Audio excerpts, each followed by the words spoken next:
A chuva havia parado bem na hora em que enterramos Hélio, como se até o céu soubesse o momento de dar uma pausa no luto. Eu estava lá no meu vestido preto, o mesmo que usei em nosso casamento 42 anos atrás, só que em uma cor diferente, observando a terra cair sobre o caixão de madeira nobre que mal podíamos pagar.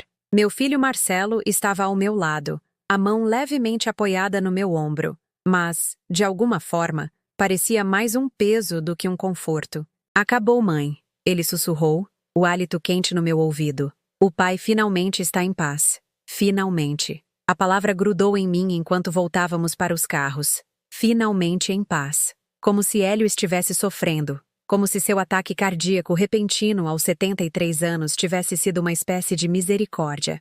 Mas Hélio era saudável, forte. Na semana passada, ele estava falando sobre a horta que queria plantar no próximo verão, sobre a viagem para Portugal que estávamos guardando dinheiro para fazer. Corações não param assim sem aviso? Ou param? A funerária estava lotada. Hélio era amado por todos que o conheciam. Seus colegas da loja de material de construção onde trabalhou por 30 anos.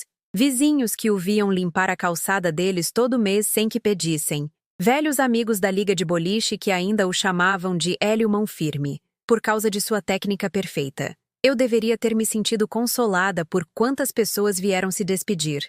Em vez disso, sentia-me vazia. Marcelo cuidou de tudo. Os arranjos, as flores, até a leitura da oração. A senhora não precisa se preocupar com os detalhes, mãe, ele disse quando me ofereci para ajudar. Apenas se concentre em lamentar. Mas a dor parecia um luxo que eu não podia pagar quando havia tantas perguntas que ninguém parecia interessado em fazer.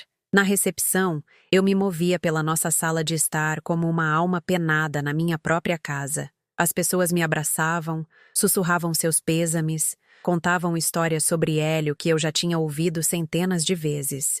Marcelo interpretava o papel do filho devotado, garantindo que todos tivessem comida, aceitando a simpatia com a dose certa de tristeza composta. Ele estava elegante em seu terno escuro, aquele caro que ele havia comprado no mês passado, o que me surpreendeu, já que ele vinha me pedindo dinheiro para ajudar com as parcelas do financiamento da casa dele. Meu celular vibrou durante o encontro.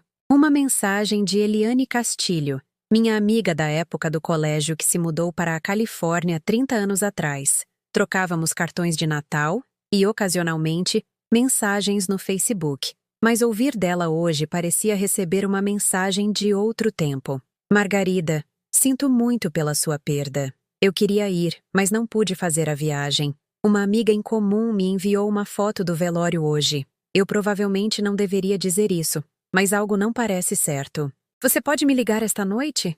É importante. Eu olhei para a mensagem, sentindo-me estranhamente desconectada das palavras na tela. Eliane sempre foi dramática, o tipo de pessoa que via mistério em pratos do dia a dia. No colégio, ela convenceu metade da nossa turma de que o professor de química estava pulando a cerca porque eu tinha visto conversando com a bibliotecária depois do horário.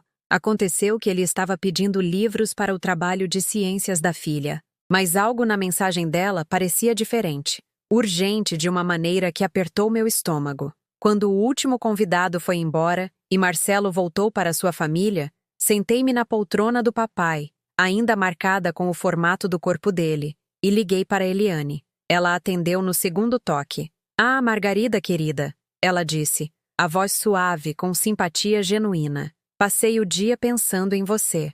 Obrigada por ligar, eu disse, embora minha mente ainda estivesse na mensagem dela. Você mencionou uma foto? Houve uma pausa. Sim. Escute, pode não ser nada. Provavelmente não é nada. Mas Janete, você se lembra de Janete Vasconcelos, da nossa turma? O sobrinho dela mora na sua cidade agora. Ele estava no funeral e tirou algumas fotos para enviar à família. Quando Janete me mostrou uma delas, notei algo que simplesmente me incomodou. Meu aperto no telefone se intensificou. Que tipo de algo? É seu filho, Margarida. Na foto, ele está de pé atrás de você durante a cerimônia e está segurando algo na mão. Algo pequeno, como um pedaço de papel ou... não sei, mas a expressão no rosto dele enquanto olha para aquilo não é tristeza, querida. É satisfação. E isso me pareceu estranho. Senti o peito gelar. Eliane, as pessoas lamentam de maneiras diferentes. Talvez você esteja vendo demais em... Vou te mandar a foto. Olhe e me diga que estou errada. A imagem chegou nas minhas mensagens 1 minuto depois. À primeira vista, parecia qualquer foto de funeral. Fileiras de pessoas em roupas escuras, cabeças curvadas em respeito. Mas quando ampliei e me concentrei no fundo, lá estava Marcelo, parado logo atrás do meu ombro direito. E Eliane estava certa. Ele estava segurando algo.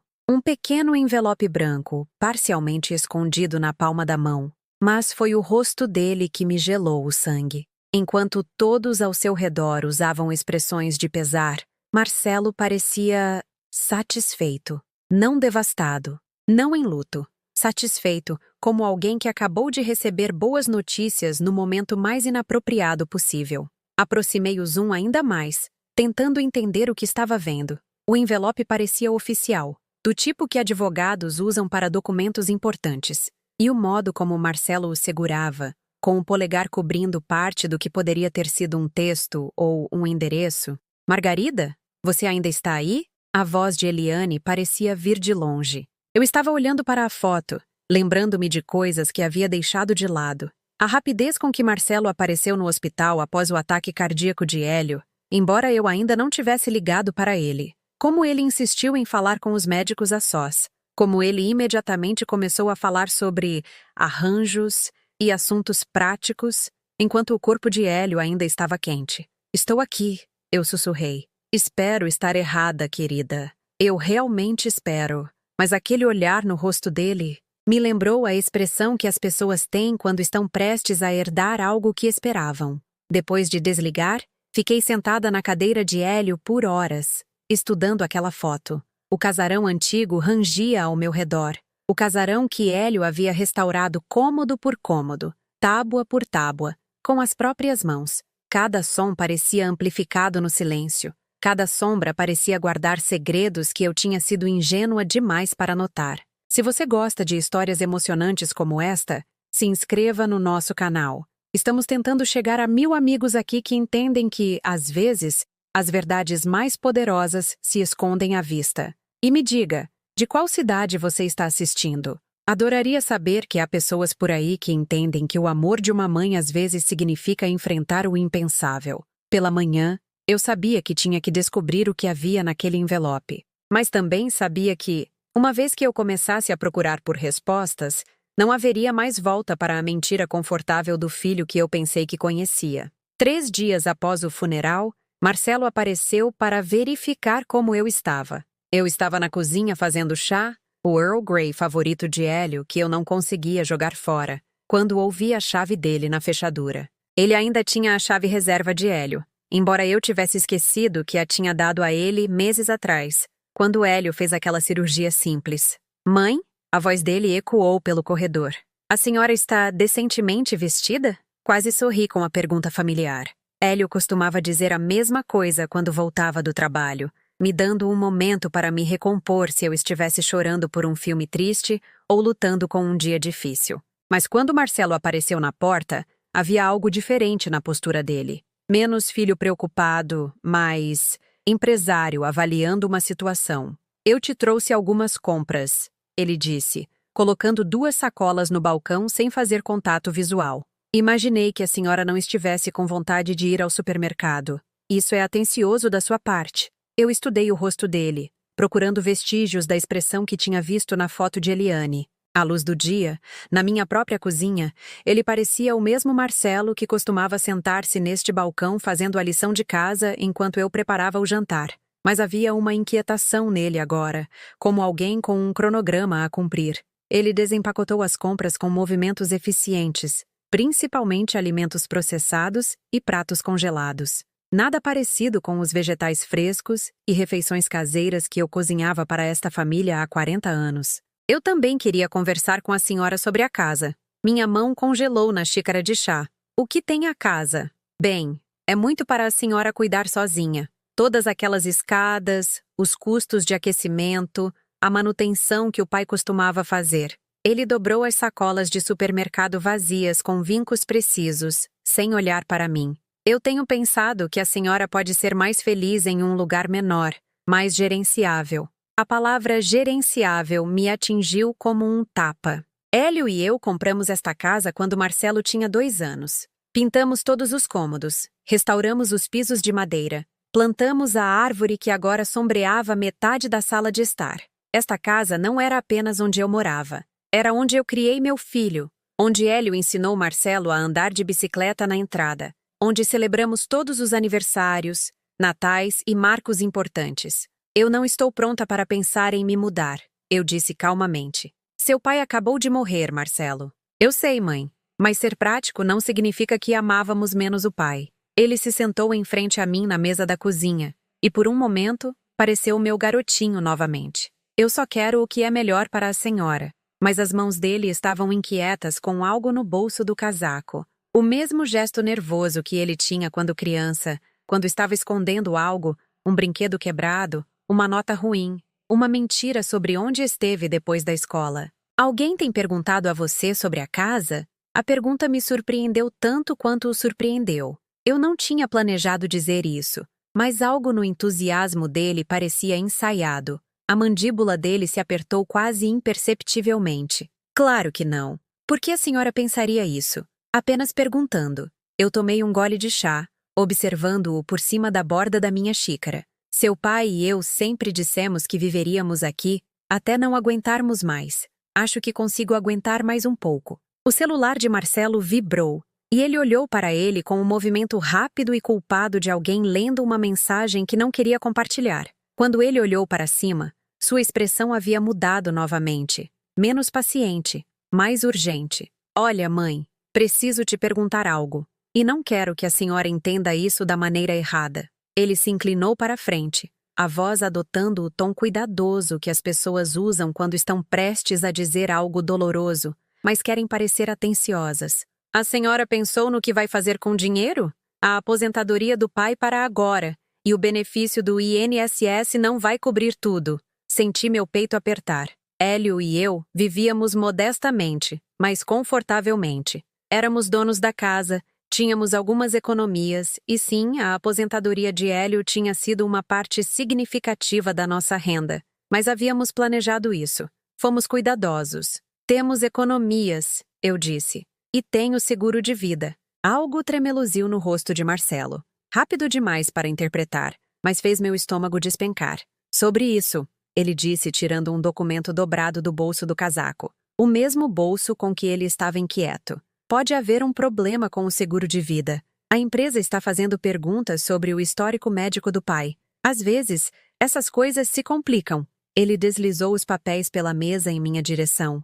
Documentos com aparência oficial, com muita letra pequena e seções destacadas. Eu os peguei, tentando entender a linguagem jurídica, mas as palavras pareciam nadar na página. Que tipo de perguntas? Apenas coisas de rotina, mas pode levar meses para resolver. Talvez mais. E, enquanto isso, ele gesticulou pela cozinha como se as paredes em si fossem um fardo. Esta casa é cara de manter. IPTU, seguro, contas de consumo. Eu fiz alguns cálculos e, honestamente, mãe, não vejo como a senhora pode arcar com isso sozinha. Eu olhei para ele, este homem que parecia meu filho, mas estava falando comigo como se eu fosse uma criança que não conseguia entender matemática básica. Hélio e eu administramos nossas finanças muito bem por 4 décadas. Criamos Marcelo, pagamos a faculdade dele, ajudamos com o pagamento da entrada da primeira casa. Eu sabia exatamente quais eram nossas despesas mensais porque eu as pagava há anos.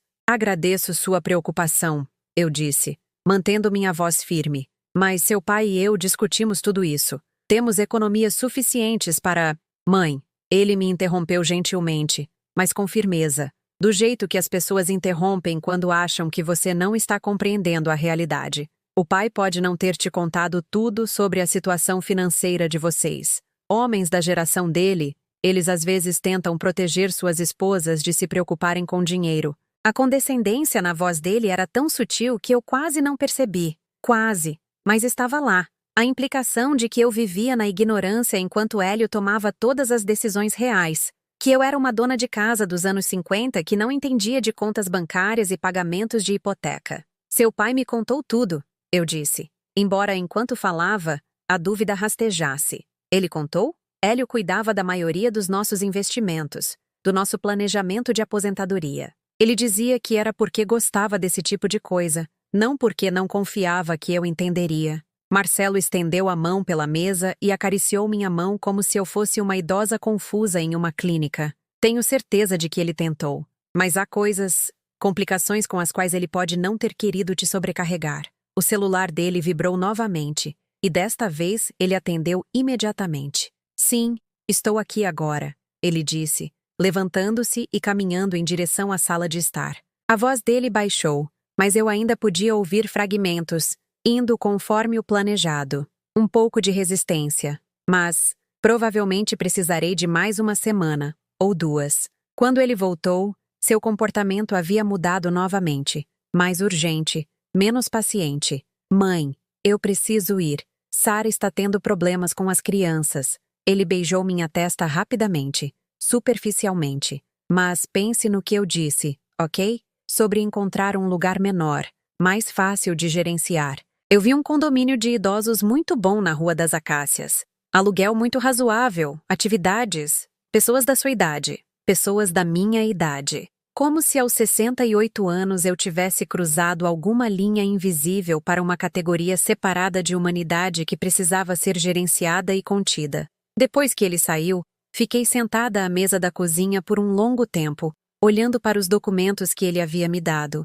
Os papéis do seguro de vida pareciam diretos. Formulários solicitando informações médicas adicionais sobre o histórico de saúde de Hélio. Procedimento padrão, de acordo com a carta de apresentação. Nada que sugerisse meses de atrasos ou investigações complicadas. Mas Marcelo tinha feito parecer que estávamos enfrentando a ruína financeira. Eu caminhei pela casa que Hélio e eu construímos juntos, realmente a vendo pela primeira vez desde o funeral. A sala de estar, onde vimos Marcelo dar os primeiros passos. A sala de jantar, onde recebemos a família todos os domingos por 30 anos. O quarto onde Hélio morreu pacificamente enquanto dormia, segurando minha mão.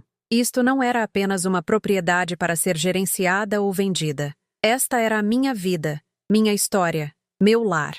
E pela primeira vez desde a morte de Hélio, senti algo mais forte do que a dor.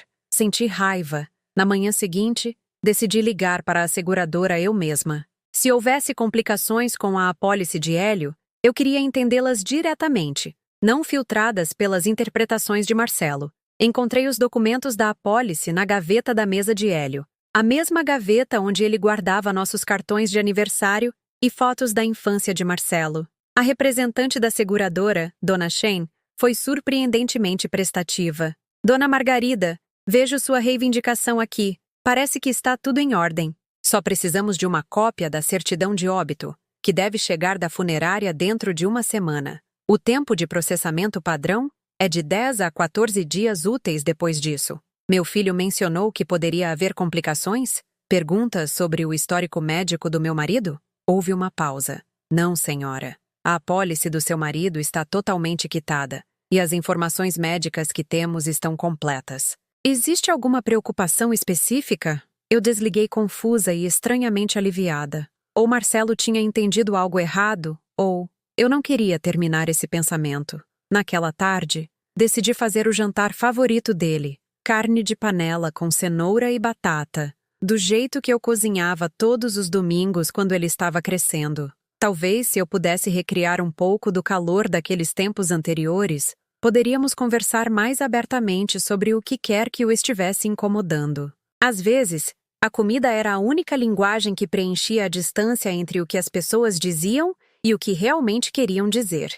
Liguei para a casa dele por volta das 5, esperando que Sara atendesse. Em vez disso, Marcelo atendeu, parecendo distraído e ligeiramente irritado. Mãe, o que foi? Estamos meio ocupados aqui. Eu fiz carne de panela, eu disse, sentindo-me subitamente tola. Pensei que talvez você, Sara e as crianças gostassem de vir jantar, como fazíamos. Esta noite não dá. Sara colocou as crianças em uma nova rotina, e não podemos realmente atrapalhar isso. No fundo, eu podia ouvir a televisão e o que pareciam ser videogames, não o caos organizado de uma casa seguindo rotinas estritas. Eu também criei filhos. Eu sabia a diferença entre estrutura necessária e desculpas convenientes. E amanhã à noite, então? Ou neste fim de semana? Olha, mãe, estamos lidando com muita coisa agora. A situação do trabalho da Sara, as coisas da escola das crianças. Talvez a gente possa deixar para outra hora? A frase deixar para outra hora soou como uma porta se fechando. Quando Marcelo tinha 12 e 13 anos, passando por aquela fase difícil em que os pais se tornam obstáculos embaraçosos, ele costumava pedir para deixar para outra hora as atividades familiares. Hélio sempre dizia: as segundas chances expiram, filho.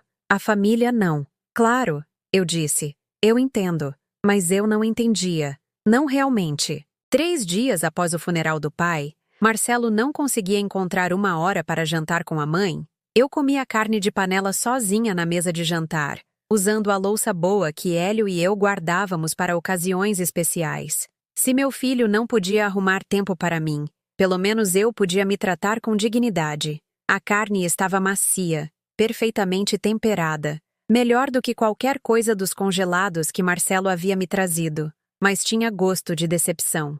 No dia seguinte, tentei uma abordagem diferente. Sara sempre foi amigável, mesmo que parecesse sobrecarregada pela própria vida na maioria das vezes. Talvez ela pudesse me ajudar a entender o que estava acontecendo com Marcelo, ou pelo menos fornecer alguma perspectiva de alguém mais próxima de suas preocupações diárias. Liguei durante o que pensei ser o horário de almoço dela. Ela trabalhava meio período em um consultório odontológico, cuidando de agendamentos e sinistros de seguro. Ah, oi, Margarida. A voz dela soava tensa, distraída. Sinto muito por não termos conseguido ir jantar ontem. Marcelo disse que você tinha cozinhado. Tudo bem, querida. Eu só queria ver como vocês estavam.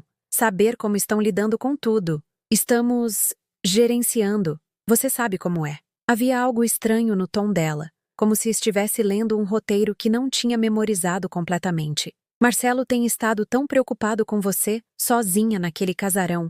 Nós dois achamos que seria melhor se você encontrasse um lugar com mais apoio. Mais apoio. Outra frase que soava atenciosa, mas parecia desdenhosa. Como se viver de forma independente na minha própria casa fosse de alguma forma uma falha de julgamento, em vez de uma escolha. Sara, posso te perguntar uma coisa? Marcelo tem parecido diferente ultimamente? Mesmo antes de Hélio morrer, ele parecia distante. A pausa se estendeu demais. Acho que todos estão processando o luto de maneiras diferentes, sabe? Homens, especialmente. Eles nem sempre sabem como expressar o que estão sentindo. Foi uma resposta razoável. O tipo de coisa que as pessoas diziam quando não queriam se envolver em complicações familiares. Mas algo na voz dela sugeriu que ela estava tão confusa quanto eu sobre o comportamento de Marcelo. Sábado de manhã, decidi visitá-lo sem avisar. Algo que eu nunca tinha feito antes, mas tempos desesperados pediam estratégias diferentes.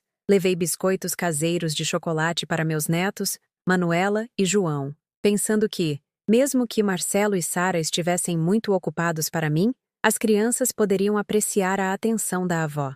Marcelo atendeu a porta de pijama às 11 horas, o cabelo despenteado e a expressão imediatamente reservada quando me viu. Mãe, o que a senhora está fazendo aqui? Eu trouxe biscoitos para as crianças. Eu levantei a lata, sentindo-me como uma vendedora de porta em porta tentando conquistar um cliente relutante. Pensei que talvez pudéssemos passar um tempo juntos. Não é uma hora muito boa. As crianças elas têm atividades. Pela porta, eu podia ver Manuela e João no sofá, ainda de pijama, assistindo a desenhos e comendo cereal direto da caixa. Nenhuma atividade à vista. Vovó! Manuela pulou e correu em minha direção, mas Marcelo se colocou parcialmente no caminho dela, não exatamente a bloqueando, mas definitivamente criando um obstáculo. Manu, a vovó não pode ficar muito tempo. Ela só veio deixar uma coisa. A crueldade casual daquilo me tirou o fôlego. Eu não ia ficar muito tempo porque não tinha sido convidada a ficar. Meus próprios netos estavam sendo ensinados que minhas visitas eram interrupções breves em vez de eventos bem-vindos. Não posso apenas dizer oi? Eu perguntei, odiando a nota suplicante na minha voz. Claro, Marcelo se afastou, mas a linguagem corporal dele irradiava impaciência. Mas seja rápida, ok? Temos compromissos para resolver. Passei 10 minutos constrangedores na sala de estar deles, tentando me conectar com Manuela e João, enquanto Marcelo pairava por perto como um segurança marcando meu tempo. As crianças pareciam felizes em me ver, mas confusas com a tensão no ar. Manuela me mostrou um desenho que ela fez na escola. Um retrato de família com bonecos de palito representando os pais e o irmão, mas nenhuma avó à vista. Isto é lindo, querida, eu disse, embora a omissão doesse mais do que eu queria admitir. Tivemos que desenhar nossas famílias, ela explicou, a voz de 7 anos sendo objetiva. O papai disse para desenhar apenas as pessoas que moram na nossa casa. Apenas as pessoas que moram na nossa casa. Como se a família fosse definida pelo endereço em vez de pelo amor. Como se os avós fossem personagens opcionais na história da vida de uma criança. Quando saí, Marcelo me acompanhou até o carro com a eficiência de alguém escoltando um visitante indesejado para fora das instalações. Obrigado pelos biscoitos, mãe. As crianças vão adorar. Vão mesmo? Eu perguntei. Ou você vai dizer a elas que não podem comer biscoitos porque está muito perto do almoço, ou porque precisam guardar espaço para o jantar, ou porque açúcar não faz bem para elas. Marcelo pareceu genuinamente surpreso com minha franqueza. O que isso significa? Significa que eu sinto que você está gerenciando meu acesso à minha própria família, como se eu precisasse de permissão para amar meus netos. Por um momento, a máscara dele escorregou, e eu vi algo cru e desconfortável na expressão dele. Mãe, a senhora está sendo dramática. Estamos apenas tentando estabelecer limites saudáveis. Limites saudáveis. Outra frase que soava razoável, mas parecia um muro sendo construído entre mim e as pessoas que eu mais amava. Limites entre o que e o que, Marcelo? Mas ele já estava voltando para dentro de casa, os ombros rígidos com o tipo particular de raiva que surge ao ser questionado sobre coisas que você não quer responder. Naquela noite, liguei para Eliane na Califórnia. Eu precisava falar com alguém que se lembrava de mim antes de eu me tornar esta mulher carente e confusa, que tinha que implorar por tempo com a própria família. Ele está fazendo gaslighting com você, Eliane disse depois que eu descrevi a confusão do seguro e as visitas familiares estranhas, fazendo você questionar suas próprias percepções, sua própria realidade. Técnica clássica de manipulação. Eliane, isso soa tão duro. Ele também está de luto. Querida, o luto não faz as pessoas mentirem sobre apólices de seguro ou manterem as avós longe dos netos. Algo mais está acontecendo. Depois que desligamos, sentei-me novamente na poltrona de Hélio, pensando na palavra que Eliane havia usado, gaslighting. Hélio costumava dizer que quando alguém te mostrasse quem eles eram, você deveria acreditar na primeira vez. Mas e se quem eles estavam te mostrando fosse tão diferente de quem você sempre acreditou que eles fossem que aceitar, parecia uma traição a tudo o que você pensou saber sobre o amor? Na semana seguinte, parei de ligar. Não como uma decisão deliberada, mas porque o peso da rejeição finalmente se tornou mais pesado do que minha necessidade de conexão. Em vez disso, desenvolvi novas rotinas que não dependiam da disponibilidade ou do humor de outras pessoas. Comecei a fazer longas caminhadas pelo nosso bairro, realmente o vendo pela primeira vez em anos. Dona Patrícia, 3 casas abaixo, estava trabalhando em seu jardim quando passei na terça-feira de manhã. Ela levantou os olhos de suas rosas com surpresa genuína. Margarida, como você está se aguentando, querida? Eu queria passar lá, mas você sabe como é. Eu sabia como era. As pessoas tinham boas intenções, mas o luto deixava os outros desconfortáveis. Eles não sabiam o que dizer, então não diziam nada e esperavam que você entendesse suas boas intenções. Estou administrando, eu disse, o que se tornou minha resposta padrão para perguntas sobre meu bem-estar. Não era exatamente verdade, mas também não era uma mentira. Hélio era um homem tão bom, sempre tão prestativo. Ela gesticulou em direção à sua calçada da frente, onde vários tijolos soltos haviam sido cuidadosamente reassentados. Ele consertou isso para mim no mês passado. Não aceitou um tostão por isso. Disse que os vizinhos deveriam cuidar uns dos outros. Naquela noite, preparei um jantar simples para mim, misto quente e caldo de tomate. Comida caseira que não exigia muito esforço, nem criava muitas louças para lavar. Coloquei a mesa para usando um prato comum em vez dos pratos de papelão nos quais eu vinha me apoiando desde a visita de Marcelo. Pequenos atos de autorrespeito, Hélio os teria chamado. A casa parecia diferente quando parei de esperar o telefone tocar. Mais quieta, mas não vazia. Mais como um lugar onde alguém vivia, em vez de um lugar onde alguém estava esperando para viver. Eu vinha examinando os papéis de Hélio sistematicamente, tentando entender nossa situação financeira, sem depender das interpretações de Marcelo. Hélio era meticuloso com a manutenção de registros. Cada extrato bancário arquivado cronologicamente, cada documento de seguro cuidadosamente rotulado. Nossa conta poupança era exatamente o que eu pensava que era. Nossa hipoteca havia sido paga há 5 anos. A apólice de seguro de vida era direta e totalmente quitada. Na quinta-feira, encontrei algo interessante na gaveta da mesa de Hélio. Uma nota manuscrita datada de apenas 2 semanas antes de sua morte. Em sua caligrafia cuidadosa de engenheiro, ele havia escrito: M. perguntando sobre o testamento novamente. Disse a ele que não há mudanças planejadas. Margarida herda tudo, como sempre foi pretendido. Propriedade, investimentos, seguro, tudo em nome dela depois que eu me for. Preocupado com suas táticas de pressão. Eu li a nota 3 vezes, minhas mãos tremendo levemente. Hélio estava preocupado com as táticas de pressão de Marcelo. Com Marcelo perguntando sobre o testamento repetidamente. Por que um filho continuaria perguntando sobre o testamento do pai, a menos que esperasse, ou torcesse, para que algo mudasse? Procurei por mais papéis, procurando por qualquer outra coisa que Hélio pudesse ter escrito sobre essas conversas com Marcelo. Em uma pasta marcada como documentos legais, encontrei nosso testamento atual, datado de 3 anos atrás. Era exatamente o que Hélio havia dito a Marcelo. Tudo vinha para mim, com provisões para Marcelo e os netos após a minha morte. Arranjo padrão para casais.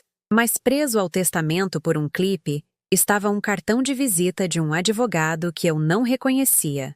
Júlio Carvalho, especialista em planejamento patrimonial. No verso, alguém havia escrito: mudanças discutidas. M não é um administrador adequado. Recomendar arranjos alternativos. A caligrafia não era a de Hélio. Naquele fim de semana, limpei os armários que eu vinha evitando desde o funeral. As roupas de Hélio ainda cheirando levemente ao seu perfume e aos sachês de lavanda que eu colocava em suas gavetas de cômoda. Dobrei cada camisa cuidadosamente, lembrando-me de quando ele as usou. A camisa azul de Oxford para a igreja, a flanela para o trabalho no quintal, as camisas polo para a liga de boliche. Eu não estava pronta para doá-las ainda. Mas manusear os pertences dele parecia ter uma conversa com ele sobre tudo o que estava acontecendo. O que ele pensaria sobre o comportamento de Marcelo? Sobre a pressão para vender a casa? As misteriosas complicações do seguro? A distância de seus netos? Ele não é o menino que criamos,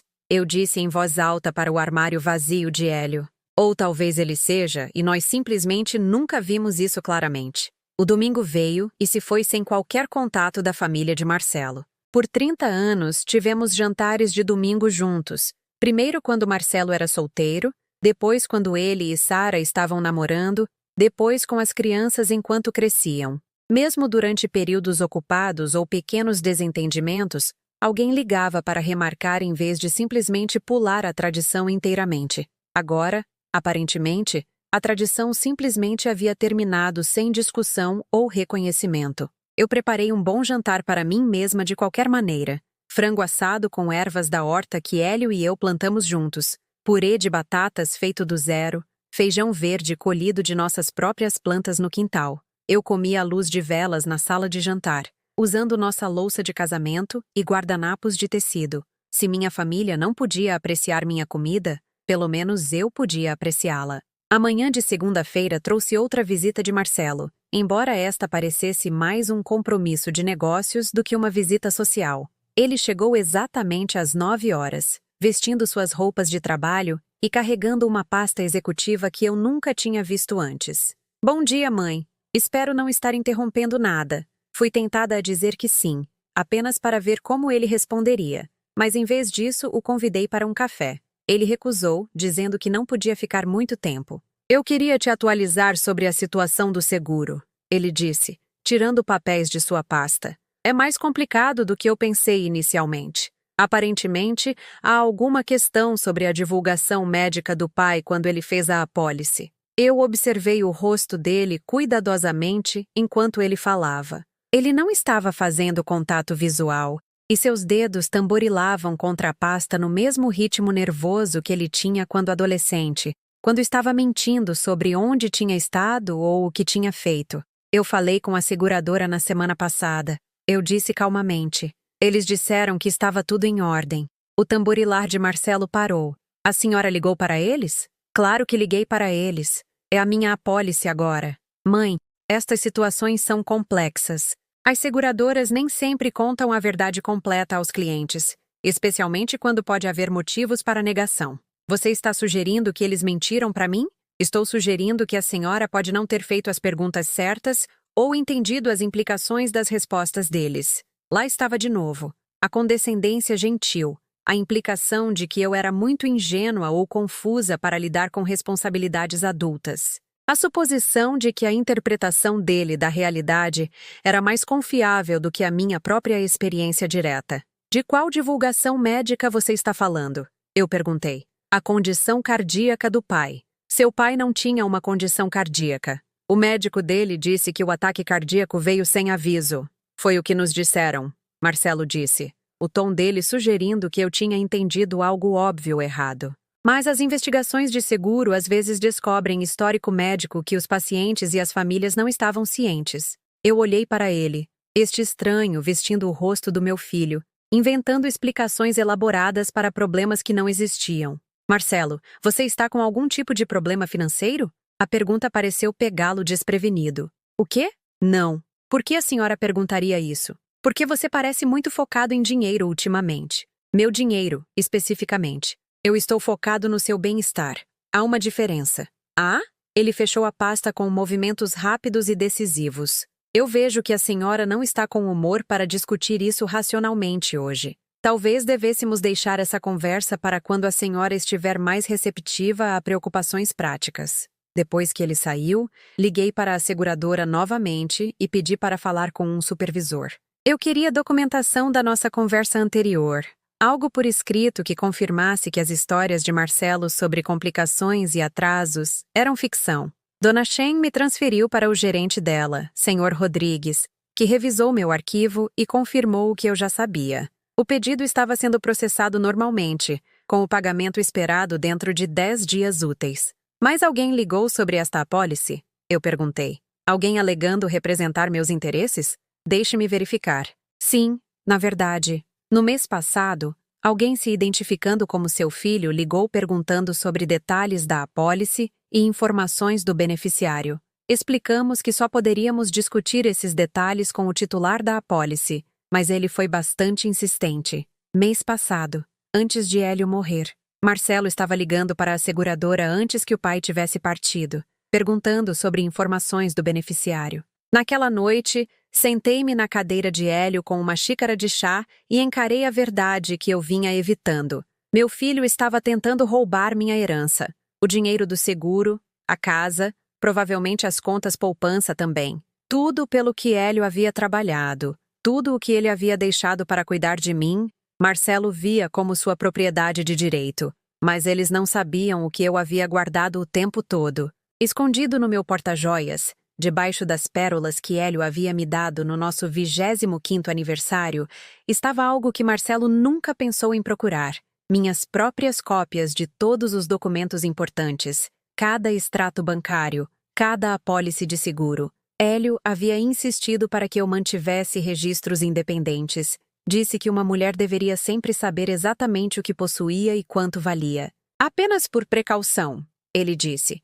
Embora ambos tivéssemos presumido que por precaução significava desastre natural ou roubo, não traição do nosso próprio filho. Agora eu entendia que a precaução de Hélio havia sido mais profética do que qualquer um de nós percebera. E talvez, com base naquela nota manuscrita sobre táticas de pressão, Hélio tivesse suspeitado do que Marcelo era capaz antes que eu estivesse pronta para ver. Passei os dias seguintes lendo tudo o que Hélio havia guardado. E o que descobri pintou um quadro de um casamento que eu vivi, mas que de alguma forma não havia apreciado completamente. Hélio havia documentado tudo, não por paranoia, mas por amor.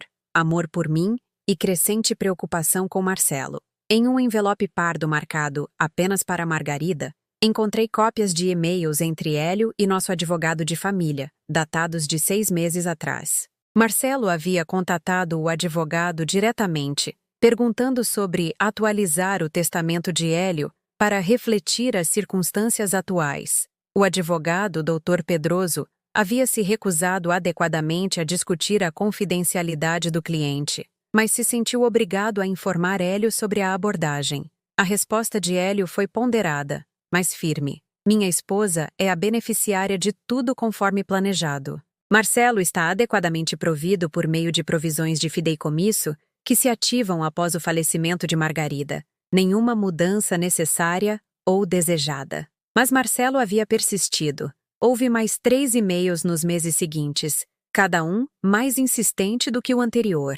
Na troca final, apenas 2 semanas antes do ataque cardíaco de Hélio, Marcelo havia sugerido que eu estava ficando confusa e poderia precisar de um administrador mais adequado para assuntos financeiros. A resposta de Hélio foi a mais raivosa que eu já o tinha visto por escrito. A mente de minha esposa está completamente sã, e o julgamento dela provou ser melhor do que o seu ultimamente. Pare com esse absurdo imediatamente, ou terei que considerar se você é a pessoa certa para lidar com quaisquer responsabilidades familiares depois que eu me for. Lendo aquelas palavras, senti algo mudar dentro do meu peito. Não dor desta vez, mas clareza. Hélio havia visto o que estava acontecendo e tentou me proteger, embora eu estivesse alheia à ameaça. Ele morreu ainda lutando pela minha independência, minha dignidade, meu direito de ser tratada como uma adulta competente, em vez de um fardo a ser gerenciado. Não era mais dor, era clareza. Eu também encontrei outra coisa nos papéis de Hélio. Uma contabilidade detalhada de cada empréstimo, presente e favor financeiro que havíamos estendido a Marcelo ao longo dos anos. Hélio havia mantido registros meticulosos, não por rancor, mas porque acreditava em responsabilidade. Os números eram impressionantes. Mais de R$60 mil em apoio direto, além da ajuda com a entrada da casa, além de inúmeras quantias menores que nunca haviam sido reembolsadas. Mais recentemente, havia um comprovante de cheque de 3 meses atrás, R$5 mil para cobrir a parcela da casa de Marcelo, quando ele alegou um problema temporário de fluxo de caixa.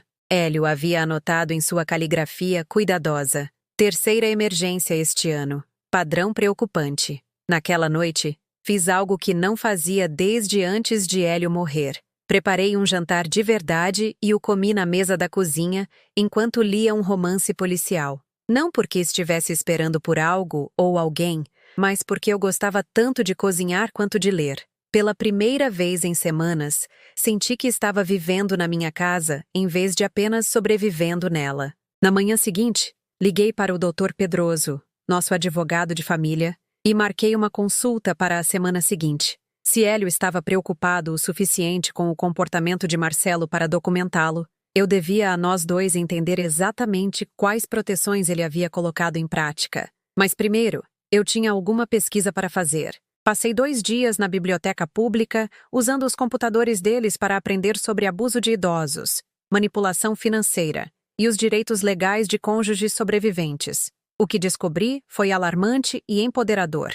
O comportamento de Marcelo se encaixava em um padrão de livro didático: isolamento de sistemas de apoio, criação de crises financeiras artificiais, pressão para tomar decisões rápidas sobre bens importantes, e minar sistematicamente a confiança da vítima em seu próprio julgamento. Mas eu também aprendi sobre as proteções disponíveis para mim. Como herdeira legal de Hélio e proprietária legítima de todos os nossos bens, eu tinha todo o direito de tomar minhas próprias decisões sobre meu dinheiro, minha casa e meu futuro. As opiniões de Marcelo, por mais fortemente expressas que fossem, não tinham peso legal algum. Eu também pesquisei aquele advogado cujo cartão de visita eu havia encontrado com a anotação sobre arranjos alternativos. Júlio Carvalho era especializado em algo chamado curatela emergencial, procedimentos legais que permitiam que filhos adultos ganhassem controle sobre as finanças de seus pais quando os pais eram considerados mentalmente incompetentes.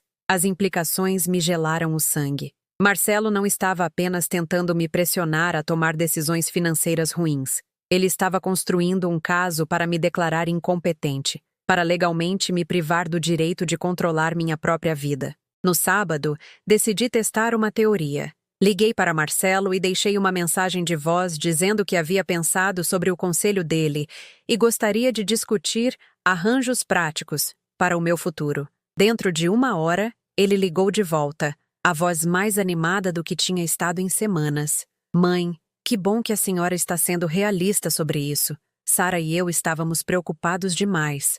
Estou pronta para ouvir, eu disse, mantendo meu tom neutro. Por que você não vem domingo à tarde e podemos conversar sobre todas as opções? Com certeza. E mãe, eu acho que a senhora vai descobrir que uma vez que acertarmos tudo, vai se sentir muito mais segura, muito mais em paz. Em paz. Como se a paz só pudesse vir através da rendição do controle da minha vida ao julgamento de outra pessoa. Domingo à tarde, Marcelo chegou com Sara e uma pasta cheia de documentos. Ele tinha feito o dever de casa, folhetos de condomínios para idosos, informações sobre hipoteca reversa, até mesmo papéis preliminares para algo chamado Acordo de Gestão Financeira Familiar, que lhe daria procuração sobre minhas contas. Nós pensamos nisso com muito cuidado, ele disse, espalhando os materiais sobre a mesa da minha sala de jantar, como um corretor de imóveis fazendo uma apresentação de vendas. O condomínio de idosos na Rua das Acácias tem uma vaga no próximo mês. É muito bom, na verdade. Atividades sociais, planos de refeições, serviços de transporte. A senhora teria seu próprio apartamento, mas com apoio quando precisar. Sara acenou com a cabeça entusiasticamente, embora não quisesse me olhar nos olhos. As pessoas lá parecem muito felizes, muito satisfeitas. Satisfeitas. Outra palavra que soava positiva, mas parecia diminuir. E a casa? Eu perguntei. Nós já a avaliamos. Marcelo tirou uma estimativa imobiliária que mostrava um valor de mercado justo significativamente mais alto do que eu esperava. O produto da venda cobriria o aluguel da senhora no condomínio por muitos anos. Além disso, sobraria dinheiro para quaisquer despesas médicas ou emergências. Dinheiro que você administraria para mim. Mãe, a senhora não precisa se preocupar com detalhes financeiros na sua idade. É para isso que a família serve. Olhei para meu filho e Nora, ambos se esforçando tanto para parecer atenciosos e preocupados, e senti uma estranha sensação de desapego, como se estivesse assistindo a atores em uma peça sobre a minha vida, em vez de vivenciar a conversa real. Isto é muito completo, eu disse. Vocês obviamente pensaram muito em planejar meu futuro. Nós só queremos o que é melhor para a senhora, Sara disse, finalmente fazendo contato visual. Queremos que a senhora esteja segura e confortável. Eu agradeço. Eu reuni os folhetos e documentos em uma pilha organizada. Deixem-me pensar sobre isso por 1 semana ou mais. Uma decisão tão grande não deve ser tomada às pressas. O entusiasmo de Marcelo diminuiu ligeiramente. Claro. Mas, mãe, o apartamento não ficará disponível para sempre. Este tipo de oportunidade não aparece com frequência. Eu entendo. Mas tenho certeza de que se este lugar for o certo para mim, algo semelhante estará disponível quando eu estiver pronta para tomar uma decisão. Depois que eles saíram, sentei-me à mesa da minha sala de jantar e realmente olhei para os papéis que eles haviam trazido. O condomínio de idosos era caro, mais por mês do que nossa casa custava para manter. A papelada de hipoteca reversa colocaria minha casa como garantia para empréstimos que eu não precisava. E o acordo de gestão financeira era essencialmente um documento legal, transferindo o controle de todos os meus bens para Marcelo, sem a exigência de que ele me prestasse contas de como meu dinheiro era gasto. Era um plano abrangente para me privar de independência, propriedade e dignidade. Tudo embrulhado na linguagem de amor e preocupação. Mas Hélio havia me preparado para este momento, mesmo que nenhum de nós tivesse entendido que era isso que ele estava fazendo. Cada documento de que eu precisava para provar minha competência e proteger meus bens estava trancado em segurança no meu cofre pessoal. Cada registro que demonstrava o histórico financeiro de Marcelo conosco estava cuidadosamente preservado. E o mais importante, agora eu entendia que escolher lutar não era egoísta ou ingrato. Era exatamente o que Hélio esperaria que eu fizesse. Naquela noite, Liguei para Eliane na Califórnia e contei tudo o que havia descoberto. Ah, querida, ela disse. Isso é pior do que eu pensei. Mas sabe de uma coisa? Hélio criou uma mulher inteligente. Ele confiou em você para lidar com o que viesse depois que ele se fosse, e ele estava certo em confiar em você. Eu simplesmente nunca imaginei que seria do meu próprio filho que eu precisaria me proteger. Às vezes, as pessoas mais próximas de nós são as que se sentem mais no direito de nos controlar.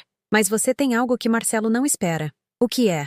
Você tem fibra. Você apenas se esqueceu disso por um tempo. Depois que desligamos, caminhei pela minha casa. Minha casa, que Hélio havia me deixado, pela qual eu ajudei a pagar e manter e amar por 40 anos. Cada cômodo guardava memórias da vida que construímos juntos. Mas pela primeira vez desde a morte dele, essas memórias não pareciam peças de museu a serem preservadas em âmbar. Elas pareciam o alicerce para o que viesse a seguir. Na manhã de segunda-feira, vesti-me cuidadosamente para minha consulta com o Dr. Pedroso, meu melhor terninho azul marinho, os brincos de pérola que Hélio havia me dado no nosso aniversário e a confiança que vem de saber que você está preparada para qualquer conversa que o aguarde. Eu havia organizado toda a documentação de Hélio em uma linha do tempo clara e havia escrito todas as perguntas que eu precisava que fossem respondidas. O Dr. Pedroso era nosso advogado há 15 anos, cuidando de nossos testamentos, do refinanciamento da casa e de vários pequenos assuntos legais com a competência constante de alguém que entendia que as necessidades legais da maioria das pessoas eram diretas e mereciam respostas diretas. Margarida, sinto muito pela sua perda, ele disse, acomodando-se atrás de sua mesa com o calor genuíno de alguém que conheceu Hélio pessoalmente. Hélio era um bom homem, prático, atencioso, sempre pensando no futuro. Obrigada. Estou aqui porque preciso entender exatamente o que Hélio arranjou e quais direitos eu tenho em relação às minhas próprias finanças. Algo no meu tom deve ter transmitido que esta não era uma visita social ou uma simples pergunta sobre procedimentos de inventário. O Dr. Pedroso se inclinou ligeiramente para a frente, sua expressão se tornando mais focada. Claro. Quais preocupações específicas a senhora tem? Eu tirei a pasta de Hélio e coloquei a linha do tempo dos contatos de Marcelo com vários profissionais sobre a mesa dele. Eu preciso saber se meu filho tem alguma base legal para tomar decisões sobre meus bens ou minha situação de moradia.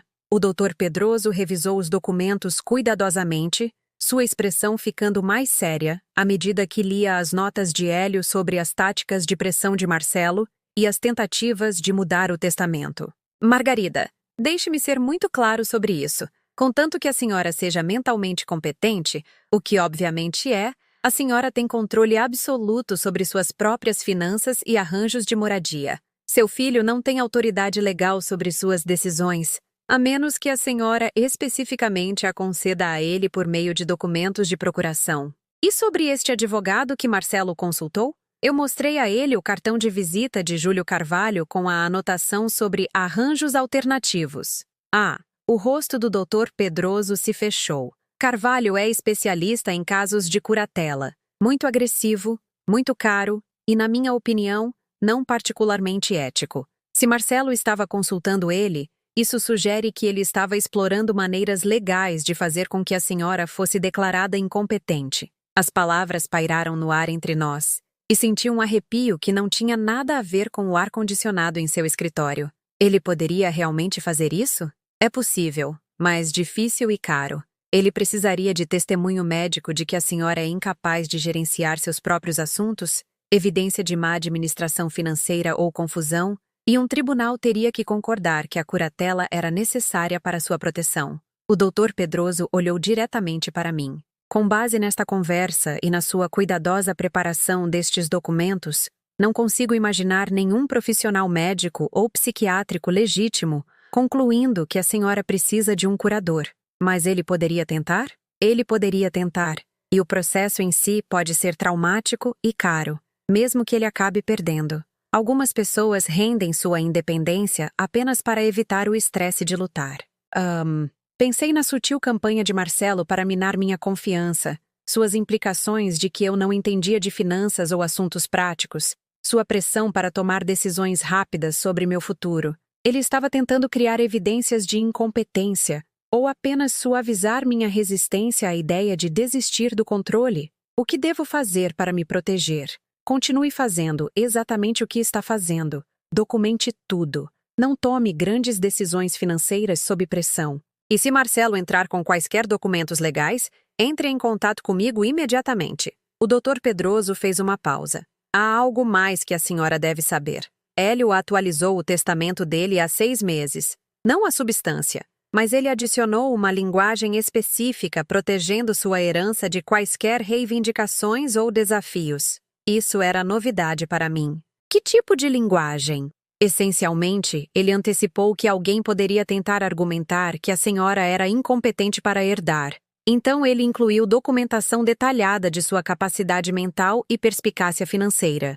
Ele também especificou que quaisquer desafios à sua herança resultariam no desafiante perdendo suas próprias provisões no testamento. Hélio havia previsto isso e tranquilamente fortaleceu minhas defesas sem me alarmar ou criar drama familiar. Mesmo após a morte, ele ainda estava me protegendo de ameaças que eu tinha sido ingênua demais para reconhecer. Naquela noite, enquanto eu preparava um jantar simples, minha campainha tocou. Pela janela, vi uma mulher que eu não reconhecia, de meia idade, vestida profissionalmente, carregando uma prancheta e papéis com aparência oficial. Dona Margarida? Sou Lúcia Azevedo, dos Serviços de Assistência Social e Proteção ao Idoso. Fui informada de que há algumas preocupações sobre o seu bem-estar. Meu coração começou a bater forte, mas mantive minha voz firme. Que tipo de preocupações? Recebemos um relatório de que a senhora pode estar vivendo em condições inseguras, possivelmente mostrando sinais de confusão ou autonegligência. Provavelmente não é nada, mas somos obrigados a acompanhar todos os relatórios. Um relatório. De quem? Mas eu já sabia a resposta. Mesmo enquanto Lúcia Azevedo explicava que os relatórios podiam ser feitos anonimamente por qualquer pessoa com preocupações legítimas sobre o bem-estar de um idoso. Posso entrar e dar uma olhada rápida? É realmente apenas uma formalidade, mas preciso documentar que suas condições de vida são adequadas e que a senhora está se gerenciando de forma independente. Eu queria recusar, exigir saber exatamente quais acusações tinham sido feitas e por quem. Mas eu também sabia que recusar apenas daria credibilidade a quaisquer mentiras que tivessem sido contadas sobre minha condição. Em vez disso, abri a porta mais e a convidei a entrar.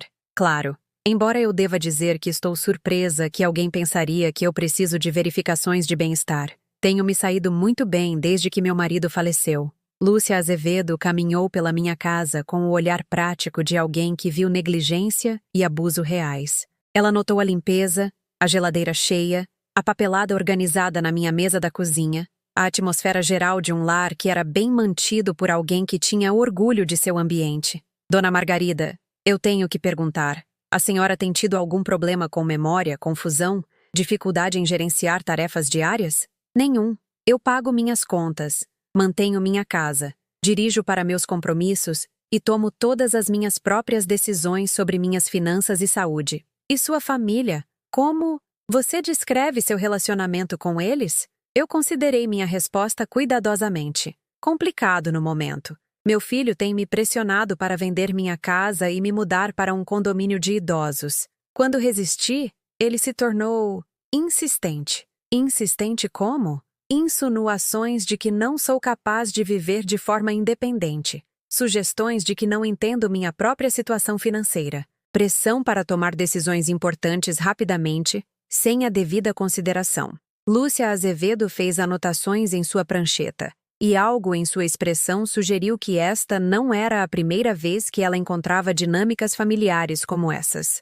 Dona Margarida, a senhora parece perfeitamente capaz de gerenciar seus próprios assuntos. Vou documentar esta visita como acompanhamento de rotina, sem preocupações encontradas. Depois que ela saiu, sentei-me na minha sala de estar e tentei processar o que acabara de acontecer. Marcelo havia ligado para os serviços de assistência social e proteção ao idoso, esperando que encontrassem evidências para apoiar suas alegações de que eu era incompetente. Foi uma escalada calculada, projetada para criar um registro oficial de preocupações sobre meu estado mental, mas tinha saído pela culatra. Em vez de documentar problemas, A visita havia criado um registro oficial de que eu estava gerenciando minha vida de forma independente e competente. Em vez de apoiar a narrativa de Marcelo, o relatório de Lúcia Azevedo contradiria quaisquer futuras alegações sobre minha incapacidade de cuidar de mim mesma. Naquela noite, meu telefone tocou repetidamente. Marcelo, ligando com o que eu tinha certeza que seria falsa preocupação sobre a visita do serviço social, provavelmente querendo saber o que tinham encontrado e como eu havia respondido às perguntas deles. Eu deixei cair na caixa postal. A mensagem que ele deixou foi cuidadosamente elaborada, cheia de preocupação amorosa. Mãe, Sara ouviu dizer que alguém do serviço social esteve na sua casa hoje. Estamos muito preocupados com a senhora. Por favor, ligue de volta para sabermos que a senhora está bem. Nós só queremos ajudar. Mas eu podia ouvir a tensão sob o tom preocupado dele, a ansiedade de alguém cujo plano havia encontrado um obstáculo inesperado. Eu não liguei de volta naquela noite, nem no dia seguinte. Em vez disso, passei a terça-feira organizando minha documentação ainda mais meticulosamente, criando cópias de tudo o que era importante e me preparando para o que quer que fosse o próximo movimento de Marcelo. Por que haveria um próximo movimento? Pessoas que iam tão longe a ponto de ligar para o serviço social não costumavam desistir quando a primeira estratégia falhava. Elas escalavam. A manhã de quarta-feira trouxe outra visita inesperada. Uma corretora de imóveis chamada Patrícia Verão, que pediu desculpas por me incomodar, mas disse que foi informada de que eu estava interessada em vender minha casa rapidamente. Eu sou especialista em vendas de patrimônio e realocações urgentes, ela explicou, seu sorriso brilhante e treinado. Seu filho mencionou que a senhora estava enfrentando alguma pressão de tempo em relação a uma mudança para um condomínio de idosos? Meu filho contatou você? Sim, ele disse que a senhora tinha discutido colocar a propriedade à venda, mas queria explorar opções discretamente, sem uma grande produção. Eu posso fornecer uma oferta à vista hoje, se a senhora estiver interessada em uma transação rápida e simples. Uma transação rápida e simples que provavelmente estaria significativamente abaixo do valor de mercado, eliminando meu maior patrimônio e me forçando a depender de quaisquer arranjos de moradia que Marcelo tivesse planejado. Agradeço seu tempo, eu disse educadamente. Mas não estou pronta para vender minha casa. Acho que houve um mal-entendido. Patrícia Verão parecia genuinamente confusa. Seu filho foi bem específico sobre o cronograma. Ele disse que a senhora precisava tomar uma decisão até o final desta semana. Meu filho não fala por mim em relação à minha propriedade. Eu disse com firmeza. Se e quando eu decidir vender minha casa, eu mesma entrarei em contato com um corretor.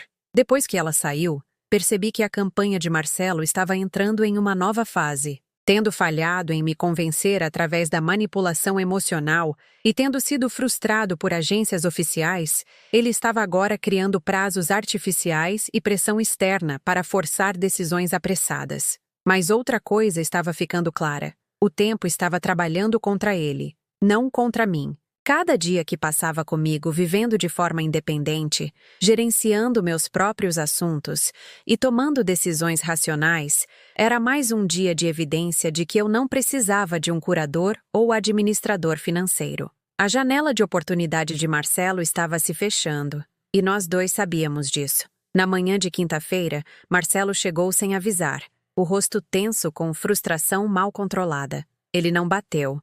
Apenas usou sua chave e entrou na minha cozinha como se fosse dono do lugar. O que percebi com clareza cristalina era exatamente como ele vinha pensando na minha casa por meses. Mãe, precisamos conversar.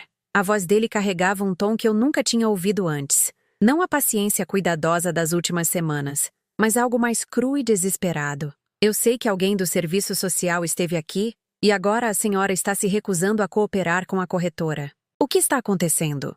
Eu estava sentada à minha mesa da cozinha com meu café da manhã e o jornal, vestida e composta, parecendo exatamente o que eu era. Uma mulher competente gerenciando sua própria vida. Eu não me levantei, nem o convidei a sentar. O que está acontecendo? Eu disse calmamente. É que estou tomando minhas próprias decisões sobre minha própria vida. Conceito novo, eu sei. Mãe, não seja sarcástica. Isso não é típico da senhora. Não é? Como você saberia o que é típico de mim, Marcelo? Qual foi a última vez que você prestou atenção em quem eu realmente sou, em vez de quem você precisa que eu seja. Ele me encarou como se eu tivesse falado em uma língua estrangeira. Na mente dele, eu deveria ser a viúva confusa e sobrecarregada que precisava de sua orientação e proteção. A mulher sentada à sua frente, com olhos claros, língua afiada e, obviamente, no controle de suas faculdades, não se encaixava na narrativa dele. Estou tentando te ajudar, ele disse, a voz subindo ligeiramente. O pai se foi, e a senhora não pode simplesmente fingir que pode lidar com tudo sozinha para sempre. Por que não posso? Eu lidava com tudo antes de me casar com seu pai, e ajudei a lidar com tudo durante nosso casamento. O que exatamente você acha que sou incapaz de gerenciar? Não se trata de capacidade, é sobre ser prático. A senhora tem 68 anos, e você tem 43 anos, e aparentemente não consegue gerenciar suas próprias parcelas da casa sem empréstimos de emergência dos seus pais. As palavras pairaram no ar entre nós como um tapa. O rosto de Marcelo ficou completamente imóvel, e eu vi o momento exato em que ele percebeu que eu sabia sobre seu histórico financeiro conosco. Tudo, documentado e registrado nos arquivos meticulosos de Hélio. Isso é diferente, ele disse finalmente. Eram situações temporárias. 3 empréstimos de emergência em um ano? Isso não é temporário, Marcelo. Isso é um padrão. Um padrão de viver acima das suas posses e esperar que outras pessoas cubram a diferença. Mãe, eu não entendo por que a senhora está sendo tão hostil. Estou tentando zelar pelos seus melhores interesses. Eu me levantei e caminhei até o balcão, onde tinha deixado a pasta de Hélio contendo toda a documentação que eu havia descoberto. Tirei os registros bancários mostrando os repetidos pedidos de dinheiro de Marcelo, os e-mails sobre a mudança do testamento e a nota sobre suas táticas de pressão. Pelos interesses de quem exatamente? Eu coloquei os papéis na mesa entre nós. Seu pai documentou tudo, Marcelo. Cada conversa sobre o testamento, cada pedido de empréstimo, cada tentativa de minar minha independência. Você realmente pensou que eu nunca descobriria? O rosto de Marcelo passou por várias expressões. Surpresa, raiva, cálculo e, finalmente, algo que parecia quase alívio. Como se manter a fachada de filho carinhoso tivesse se tornado exaustivo e ele estivesse feliz em finalmente abandoná-la. O pai deveria ter cuidado da própria vida, ele disse, a voz fria agora, toda a pretensão de preocupação evaporando. E a senhora deveria ter ficado fora dos papéis dele. Os papéis dele? Eles são meus papéis agora, Marcelo. Tudo o que ele deixou é meu, de acordo com o testamento que você tanto tentou mudar. Aquele testamento foi feito quando o pai pensava que a senhora poderia lidar com a responsabilidade. As coisas mudam. As pessoas envelhecem, ficam mais confusas. Eu não estou confusa. Estou com raiva. Eu me sentei novamente e olhei diretamente para meu filho. Realmente olhei para ele. Não para a imagem dele que eu vinha carregando por 40 anos. Estou com raiva porque você estava planejando roubar minha herança desde antes de seu pai sequer morrer. Estou com raiva porque você tem mentido para mim sobre complicações de seguro que não existem. Estou com raiva porque você ligou para o serviço social esperando que eles me achassem incompetente. E estou furiosa porque você contatou um corretor para vender minha casa sem minha permissão. Mas em cada acusação atingiu como um golpe físico, e eu podia ver Marcelo calculando o quanto eu sabia, o quanto eu podia provar, e quais eram suas opções, agora que sua manipulação cuidadosa havia sido exposta. Mãe, a senhora está exagerando. Eu estava tentando te proteger de cometer erros. Erros como o quê? Viver na minha própria casa, gerenciar meu próprio dinheiro, tomar minhas próprias decisões sobre minha própria vida? Erros como confiar nas pessoas erradas, como ser tirada de vantagem porque a senhora é ingênua demais para ver quando as pessoas têm segundas intenções. A ironia era tão densa que eu quase ri. Você quer dizer como confiar no meu próprio filho? Eu sou sua família. Eu sou quem vai ter que resolver a confusão quando a senhora não puder mais lidar com as coisas. Resolver? É assim que você vê cuidar da família? Como ter que resolver? Olhe em volta, mãe. A senhora está se arrastando nesta casa enorme, falando sozinha, ficando paranoica com pessoas que estão tentando te ajudar. Isso não é um comportamento saudável. Percebi então que Marcelo genuinamente acreditava em sua própria narrativa. Na mente dele, eu era a irracional.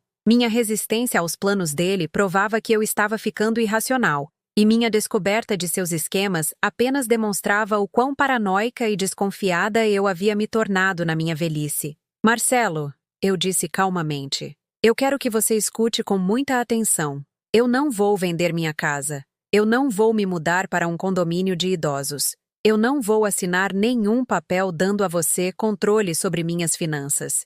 E eu não estou confusa, paranoica ou incompetente. E se eu discordar dessa avaliação? Aí estava, a ameaça que estava à espreita sob todas as suas sugestões preocupadas e pressão útil. Se eu não cooperasse voluntariamente, ele estava preparado para usar meios legais para forçar minha conformidade. Então você está à vontade para tentar provar o contrário no tribunal, eu disse. Mas antes de fazer isso, você deve saber que seu pai antecipou esta conversa.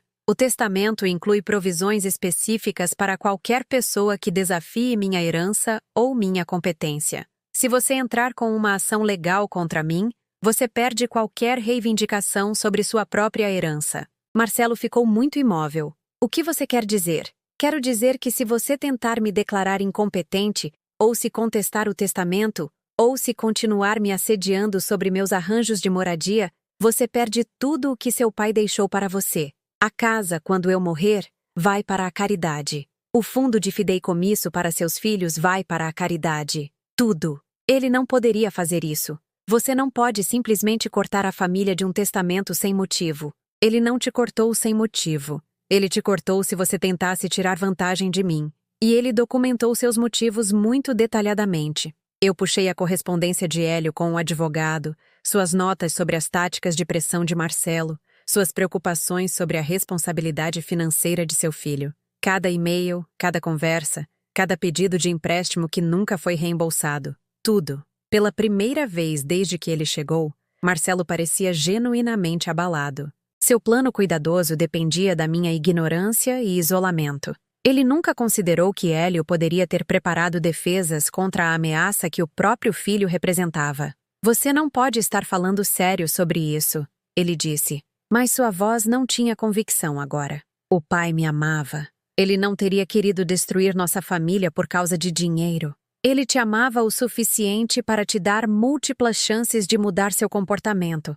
Ele me amava o suficiente para garantir que você não pudesse destruir minha independência se escolhesse não aceitar essas chances. Marcelo se levantou abruptamente, sua cadeira raspando no chão. Isso é ridículo. A senhora está falando sobre minha herança como se eu fosse algum tipo de criminoso. Ah, você não é? Como você chamaria tentar roubar o dinheiro de outra pessoa através de mentiras e manipulação? Eu chamo de proteger o futuro da minha família, de uma velha que não entende mais como o mundo é. E lá estava, a verdade que ele estava escondendo por trás de todos os telefonemas preocupados e sugestões úteis. Eu não era a mãe dele para ser amada e respeitada. Eu era um obstáculo a ser gerenciado ou removido. Meus sentimentos, minhas preferências, meu direito de controlar minha própria vida eram todos secundários às suas necessidades financeiras e ambições.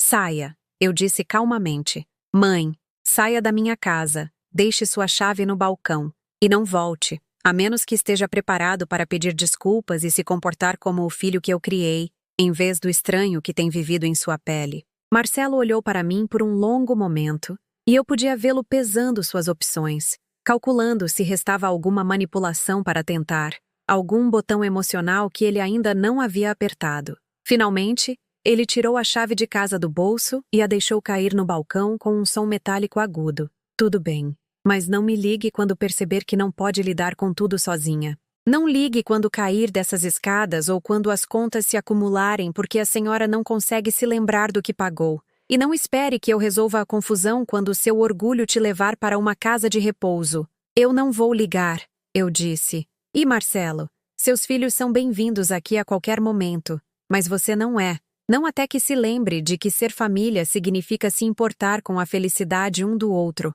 não apenas com os bens um do outro.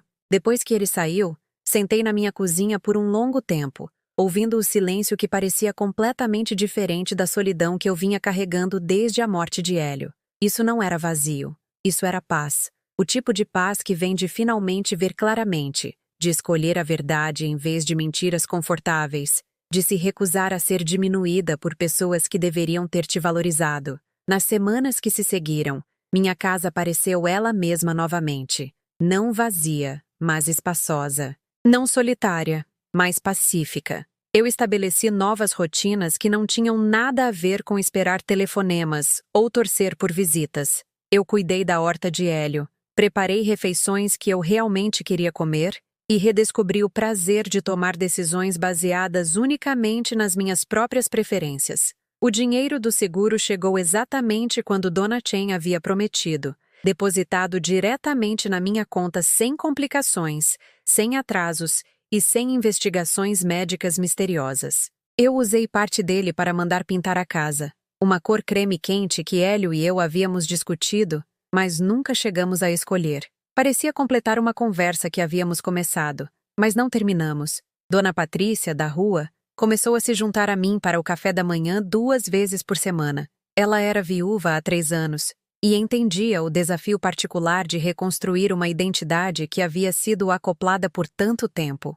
Conversamos sobre livros, jardinagem, as mudanças na vizinhança que havíamos testemunhado ao longo das décadas e, ocasionalmente, sobre nossos filhos, embora eu mantivesse minhas recentes revelações sobre Marcelo em segredo.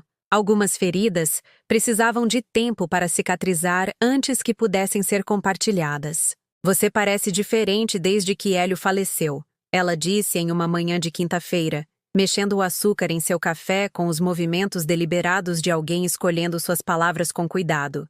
Mais triste, é claro, mas também mais forte de alguma forma. Eu considerei a observação dela. Acho que estou descobrindo quem eu sou quando não estou cuidando das necessidades de todos os outros primeiro. É estranho, não é?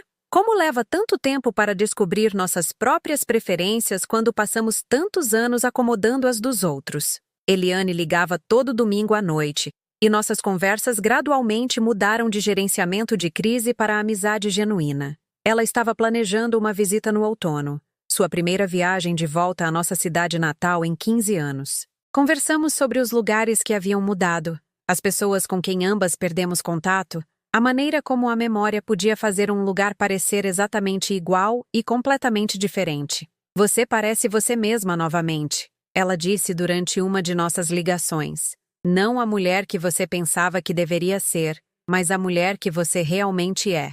3 semanas após nosso confronto, Marcelo ligou. Eu quase não atendi, mas a curiosidade venceu a cautela. Mãe. A voz dele era cuidadosamente neutra, profissionalmente cortês. Eu queria saber como a senhora estava. Estou bem, Marcelo. E você? Estamos nos ajustando. Sara queria que eu perguntasse se a senhora gostaria de jantar conosco neste fim de semana. As crianças sentem sua falta. Era um ramo de oliveira, embora cauteloso. Nenhuma desculpa, nenhum reconhecimento do que havia acontecido entre nós. Apenas uma oferta para retornar a alguma versão do normal, que não exigia que nenhum de nós admitisse o quanto havia sido quebrado. Eu gostaria de ver Manuela e João, eu disse. Mas não para um jantar em família onde todos fingimos que nada aconteceu. O que a senhora quer dizer? Quero dizer que vou levar as crianças para uma tarde. Sorvete, talvez o parque, tempo para realmente conversar com elas, em vez de gerenciar uma dinâmica adulta complicada. Mas você e eu não estamos prontos para sentar em torno de uma mesa de jantar fingindo que somos uma família feliz. O silêncio se estendeu o suficiente para eu me perguntar se ele tinha desligado. Então é isso? Vamos apenas ficar com raiva para sempre? Eu não estou mais com raiva, Marcelo. Estou desapontada, mas não estou com raiva. E ficaremos distantes até que você esteja pronto para ter uma conversa honesta sobre por que você pensou que mentir para mim e tentar tirar meu dinheiro era uma maneira aceitável de expressar amor. Eu nunca tentei roubar da senhora. Então não estamos prontos para essa conversa honesta ainda. Outra pausa. As crianças gostariam de te ver. Eu adoraria vê-las. Sábado à tarde? Eu as pego à 1 e as trago de volta às 5. Mônica, não era reconciliação, mas era o reconhecimento de que os relacionamentos podiam existir em termos diferentes daqueles que haviam causado tanto dano. Eu podia amar meus netos sem confiar no pai deles. Eu podia manter laços familiares sem entregar minha autonomia ou aceitar tratamento que diminuísse minha dignidade. O sábado com Manuela e João me lembrou por que eu vinha lutando tanto para manter minha independência. Não apenas por mim mesma, mas por eles. Eu queria que eles vissem sua avó como alguém que fazia suas próprias escolhas, resolvia seus próprios problemas e vivia de acordo com seus próprios valores. Eu queria que eles entendessem que a idade não equivalia automaticamente a desamparo, que estar sozinha não significava ser abandonada, e que a força às vezes se parecia mais com persistência silenciosa do que com gestos dramáticos. Fizemos biscoitos na minha cozinha, a mesma receita que eu usava quando Marcelo tinha a idade deles. Manuela, agora com 8 anos, era grande o suficiente para quebrar ovos e medir farinha. João, aos 5, estava contente em mexer e provar a massa e tagarelar sobre o jardim de infância e seus amigos e o livro que sua professora havia lido sobre um rato que morava em uma biblioteca. "Vovó, por que a senhora não mora mais com a gente?" Manuela perguntou, enquanto esperávamos a primeira fornada terminar de assar. "Eu nunca morei com vocês, querida. Eu sempre morei nesta casa. Mas o papai disse que a senhora poderia se mudar para um lugar menor, em um lugar com mais pessoas para te ajudar."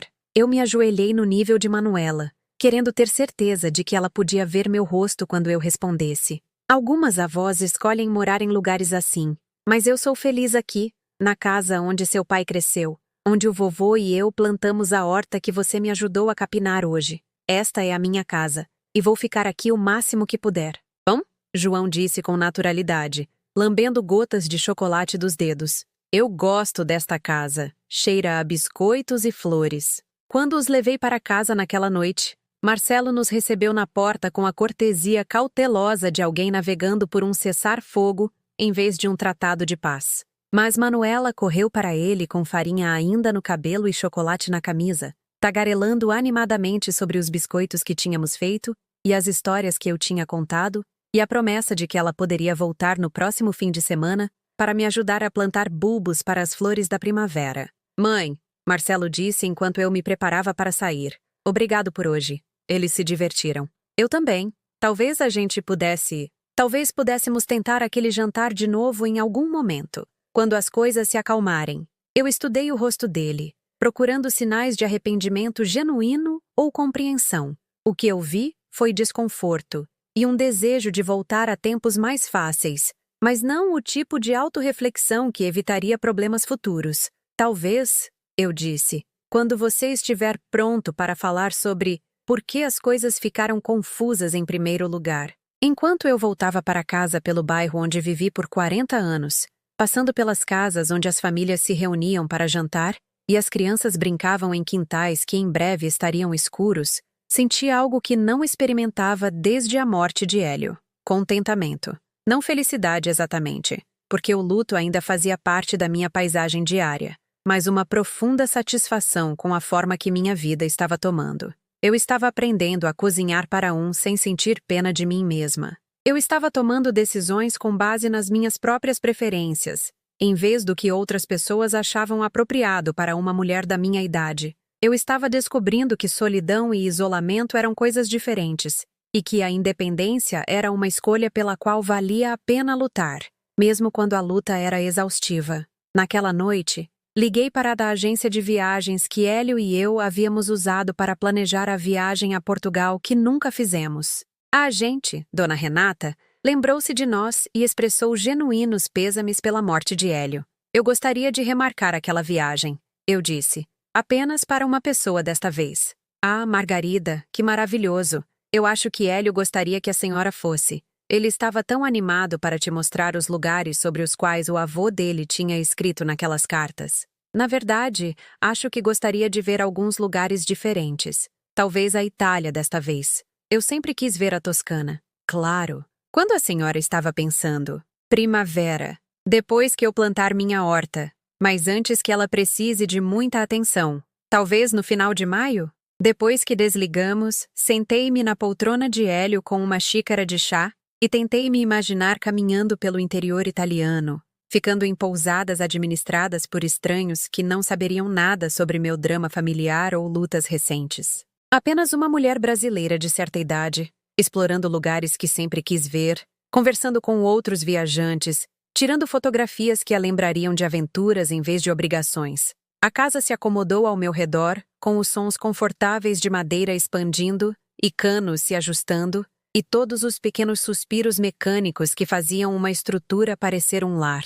A presença de Hélio ainda estava aqui, mas parecia mais uma bênção do que uma assombração agora. Menos como algo a que eu estava me agarrando, e mais como algo que estava me apoiando enquanto eu descobria o que viria a seguir. Antes de ir para a cama, escrevi no diário que comecei a manter desde nosso confronto. Não um registro de queixas ou um catálogo de mágoas, mas um relato de escolhas diárias e pequenas descobertas. O que eu cozinhei, o que eu li, conversas que tive, planos que estava fazendo. Evidência de uma vida sendo ativamente vivida, em vez de passivamente suportada. Hélio ficaria orgulhoso, eu escrevi naquela noite. Não porque eu lutei pelo que ele me deixou, mas porque eu me lembrei de quem eu era antes de ser metade de qualquer outra coisa. Às vezes, o silêncio é a verdade mais alta, mas às vezes falar é a única maneira de encontrar sua voz novamente. Fora da minha janela do quarto, a árvore que Hélio e eu plantamos quando Marcelo era pequeno farfalhou na brisa noturna, seus galhos fortes agora para abrigar todo o quintal da frente. Algumas coisas crescem lentamente, levando décadas para atingir seu potencial máximo, mas sua paciência é recompensada com profundidade e permanência, que soluções rápidas nunca podem proporcionar. Eu tinha 68 anos, era viúva, mãe, avó e uma mulher que finalmente havia aprendido a diferença entre estar sozinha e ser solitária. E pela primeira vez, desde a morte de Hélio, isso parecia exatamente o suficiente.